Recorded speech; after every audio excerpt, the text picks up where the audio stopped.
สบายดีทุกคน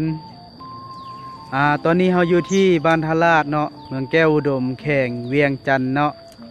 ตอนนี้เราก็จะอยู่ที่โรงเรียนประถมเราจะมายืนชมวิวที่ลานหิน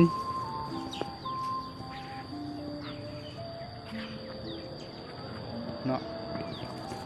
มันก็จะเป็นพลานหินเนาะทุกคนเห็นไหม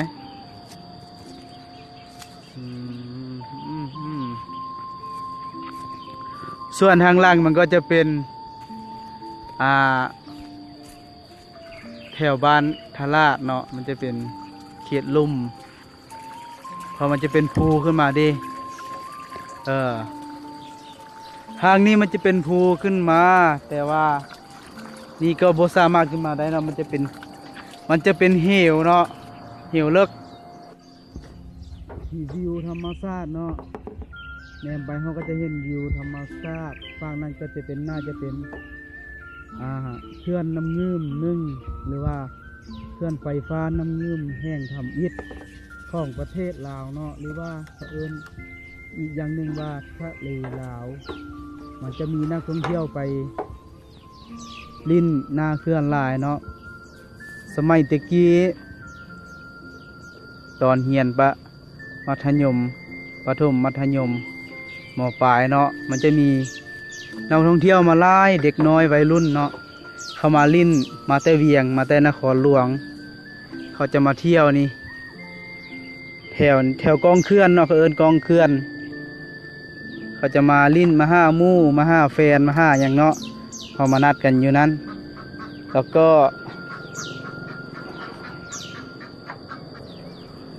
อันนั้นอันนี้มันจะเป็นพลานหินเนาะบริวิวจะงามตะกี้เนาะต้นไม้ต้นนี้มันก็ยังบ่สูงไปเลยเนาะต้นไม้ต้นนี้เนาะมันจะเห็นเบิดแถวนี้ต้นไม้มันจะเห็นวิวงามหลายไปทางบ้านภูเขาคำไปทางบ้านหินแก้วเนาะ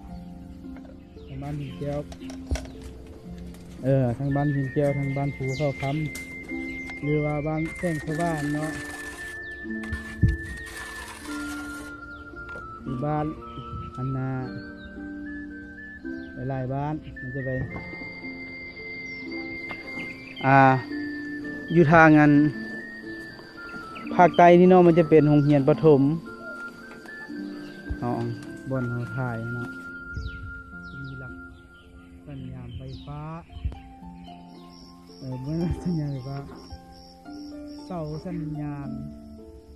อินเทอร์เน็ตอะไรเนาะส่วนไปทางเหนือเนาะมันจะเป็นโรงเรียน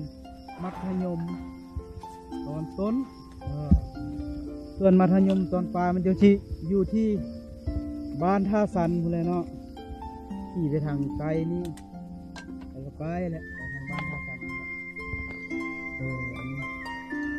จะเป็นนาแข่งนี่เนาะภูนี่เนาะส่วนภูที่เห็นบ่เห็นต่างๆเนาะจะมีน่าจะเป็นแถวแดนสวรรค์หรือว่าแดนสวรรค์รีสอร์ทน้ำมือรีสอร์ทเนาะหรือว่าคาสิโนแดนสวรรค์นั่นแหละจะมีนักท่องเที่ยวนักเสี่ยงโชคไปเสี่ยงโชคเนาะมันจะมาแต่หลายประเทศหลายนักท่องเที่ยวก็หลายตะกี้เนาะนางเหียนหลายเขาจะมาลิ้นแถวพลานหินนี่เนาะลงไปลุ่มนี่ก็จะเป็นเหวเลิกแล้วก็บริโภคปานนี้เนาะก็จะทางตะกี้นี่ม้วนหลายมีหมู่หลายมีนักศึกษาหลายเพราะว่าตะกี้มันมีโรงเรียนประถมนี่เนาะมันจะมีไร่บ้านมาเข้าเนาะว่าจะเป็นนาปูนแถวพุ่นแหละนาปูนพุ่นแหละมาเข้าอยู่พี่นาปูนท่าสันก็มีแล้วเนาะนาปูนท่าลาดหรือว่าบางคนก็มาแต่ถิ่นแก้วถิ่นอย่างเนาะ แต่กี้มันมีเด็กน้อยหลายแล้วก็โรงเรียน มัธยมตอนต้นเนาะมัธยมตอนต้นไปทางเหนือนี้ก็จะมาแต่ท่าสันบ้านนาปูนหินแก้วแล้วก็ล่องแคนพลแยงทางหัวเนาะมันจะมีทางไปซอดไปทางบ้านล่องแคนพลแยงพลม่วงเนาะจะมาเข้าอยวนอาณาโรงเรียนมัธยมตอนต้นนี้เนาะจะมีคนหลายแต่ว่าตอนนี้แล้วก็คนยุบตอนต้นนี้เนาะให้ไปซุ่มทบกับตอนปลายอยู่บ้านท่าสันเนาะมันจะเป็นว่าเป็นอย่างวะมีตอนต้นกับหมดตอนปลายอยู่นำกันนั่นแหละสร้างมันเถาะเห็นบ่เห็นท่านเลยนี่บ่พี่น้องเบิ่งจิซูมให้เบิ่งเด้อสีเหลืองนี่เนาะกองบสัตน่าจะเป็นวัดโอกาสเนาะเป็นธาตุอยู่วัดโอกาส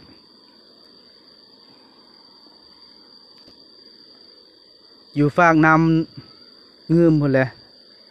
วัดตัวนี้ก็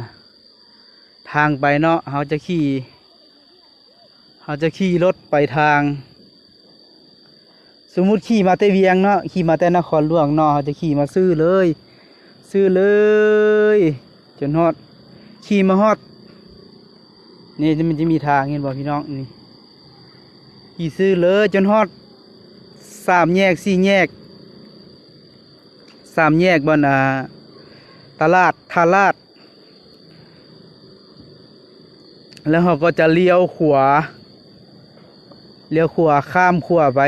ข้ามน้ำเงื่อมไปขี่ซื้อไปเลยจนฮอดพุ่นสุดอยู่บ่อนอันนาเคลื่อนน้ำเงื่อมอยู่บ่อนผูตัวนี้เนาะนะประมาณนี้ว่าข้าวๆเด้ออันนี้เนี่ยถ้าไม่มีทางอื่นเท่านี้เขาก็บ่ฮู้เนาะโอเคถ้าสมมุติเนาะเฮ็ดอันโรงแรมใส่นี้เนาะโรงแรมใส่บ่อนนี้เนาะสมมุติมีนักลงทุนมาเนาะน่าจะงามหลายเพราะว่าโรงแรมสูงเขาจะแนมเห็นเนาะวิวเขาจะแนมเห็นวิวธรรมชาติเนาะน่าจะโอเคคักถ้าเห็นโรงแรมใส่นี้บ่อนบ้านฮารานี่บ่อนโรงเรียนประถมหรือว่าน่าไปทางอันนั้นก็ได้โรงเรียนมัธยมเนาะมันจะสูงกว่านี้ได้พี่น้องขึ้นไปจะสูงกว่าอีกหน่อยนึงสูงกว่าอีกประมาณ 7-8 เมตรประมาณ10 เมตรประมาณนี้แหละ 7-8 เมตร 4-5 เมตรก็คาดบุเป็นบันไดเนาะไล่บุเป็นบันไดเนาะนี่พี่น้อง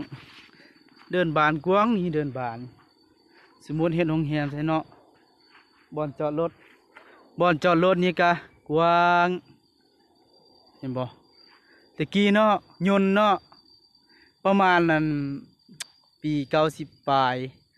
1990 ปลายนี้ต้นปี2000เนาะยนต์ใหญ่ๆนะมันยนต์เฮลิคอปเตอร์ว่ะแต่มันเป็นรุ่นใหญ่นะบรรจุคนได้หลายเนาะ